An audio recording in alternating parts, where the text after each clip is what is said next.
Assalamualaikum.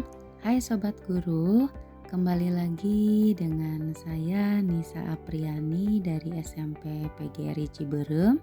Di sini saya akan memaparkan aksi nyata dari platform Merdeka Mengajar. Tema yang diusung adalah mengapa kurikulum perlu berubah dari topik kurikulum merdeka. Apa itu kurikulum?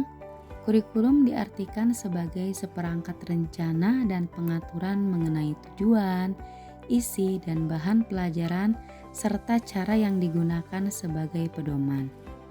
Kurikulum juga dapat dimaknai sebagai titik awal sampai titik akhir dari pengalaman belajar peserta didik. Dapat juga diartikan kompleks dan multidimensi serta diibaratkan sebagai jantung pendidikan.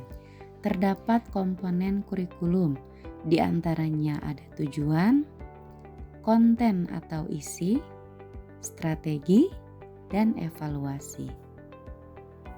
Kemudian peran dan fungsi kurikulum, diantaranya mewarisi nilai budaya yang relevan dengan masa kini, mengembangkan sesuatu yang dibutuhkan saat ini dan masa yang akan datang, dan menilai kemudian memilih sesuatu yang relevan dan kontekstual sebagai kontrol sosial.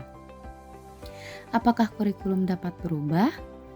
Kurikulum bersifat dinamis dan terus diadaptasi sesuai konteks dan kebutuhan murid untuk membangun kompetensi sesuai masa kini dan masa yang akan datang. Mengapa kita perlu adaptasi terhadap lingkungan? Kurikulum memang dirancang oleh pemerintah pusat, namun murid memiliki kebutuhan yang berbeda-beda sesuai dengan lingkungan. Maka dari itu, satuan pendidikan melakukan adaptasi kurikulum dalam pelaksanaan pembelajaran sesuai dengan konteks dan karakteristik peserta didik.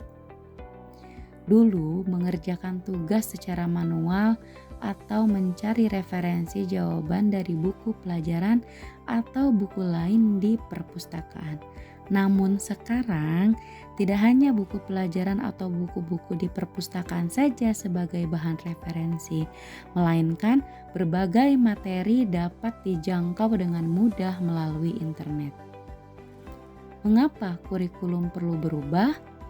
Agar relevan dengan perkembangan zaman, agar dapat generasi hebat dan milenial di masa yang akan datang, serta agar dapat memenuhi belajar siswa. Selayaknya di sini guru harus terus belajar mengelompokkan minat dan potensi peserta didik. Kemudian orang tua bekerja sama dalam memahami kebutuhan dan perkembangan anak, serta pemerintah selayaknya memahami dan mengikuti kebutuhan peserta didik. Jadi kesimpulannya, kurikulum harus berubah sesuai perkembangan zaman.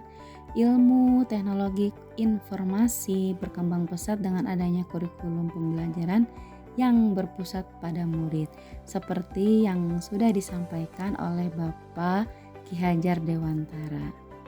Sekian untuk pemaparan aksi nyata dari topik kurikulum merdeka dengan tema mengapa kurikulum harus berubah. Terima kasih. Assalamualaikum.